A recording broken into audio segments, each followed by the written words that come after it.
أعوذ بالله من الشيطان الرجيم. بسم الله الرحمن الرحيم. إن الذين آمنوا والذين هادوا والنصارى والصابئين من آمن بالله واليوم الآخر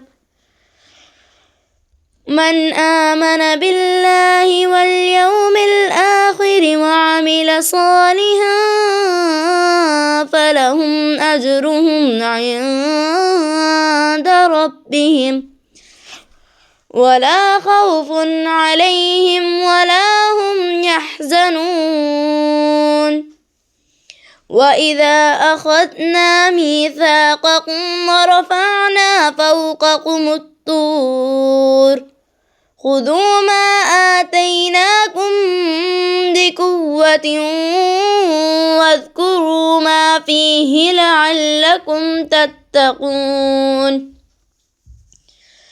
ثم توليتم من بعد ذلك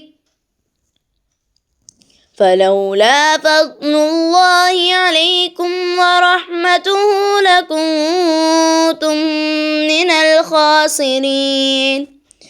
ولقد علمتم الذين اعتدوا منكم في السبت فقلنا لهم كونوا قردة خاسئين فجعلناها نكالا لما بين يديها وما خلفها وموعظة للمتقين. وإذ قال موسى لقومه إن الله يأمركم أن تذبحوا بقرة قالوا أتتخذنا هزوا قال أعوذ بالله أن أكون من الجاهلين. قالوا ادع لنا ربك يبين لنا ما هي قال إنه يقول إنها بقرة لا فارض ولا بكر عوان بين ذلك فافعلوا ما تؤمرون. قالوا ادع لنا ربك يبين لنا ما لونها قال إنه يقول إنها بقرة صفراء فاقع لونها تسر الناظرين. قالوا ادع لنا ربك يبين لنا ما هي إن البقرة شابه علينا وإنا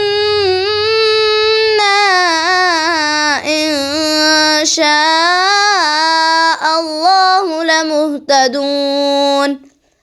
قال إنه يقول إنها بقرة لا ذلول تثير الأرض ولا تسقي الحرث مسلمة لا شية فيها. قالوا الآن جئت بالحق فذبحوها وما كادوا يفعلون.